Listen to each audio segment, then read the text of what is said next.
হয় মই আজি আহিছোঁ এজন অসহায়ৰ মানুহৰ ওচৰত। আপোনালোকে ভিডিঅ' যদি ক'ৰ পৰা চাই আছে আপোনালোকে কমেণ্ট বক্সত ক'ব পাৰে।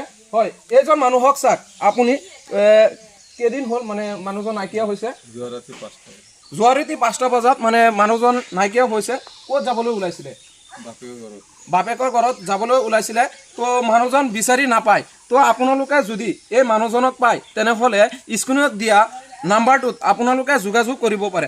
আৰু যদি আপোনালোকে নাপায় তেনেহ'লে ভিডিঅ'টো শ্বেয়াৰ কৰি বেলেগ মানুহৰ ওচৰত পঠাই দিব পাৰে। আৰু এড্ৰেছটো কৈ দিয়ক, আপোনাৰ ঘৰটো কোনফালে হয়? দলংগড় পশ্চিম ফালে। আপুনি যদি আহে নগাঁৱৰ পৰা ডাইৰেক্ট ইটাপাৰা হৈ আহিব পাৰে। তাতে পূবচটীয়ান এটা গাঁও হয়, জোকাটি বজাৰ আছে।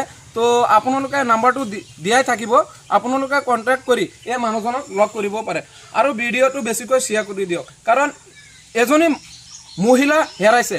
তো আপোনালোকে য'তে পায় ত'তে মানে এই মানুহজনক লগ কৰি আপোনাৰ ওচৰত ৰাখি দিব আৰু নাম্বাৰটোৰ যোগেদি কণ্টেক্ট কৰি এই মানুহজনক মানে পাব আপোনালোকে।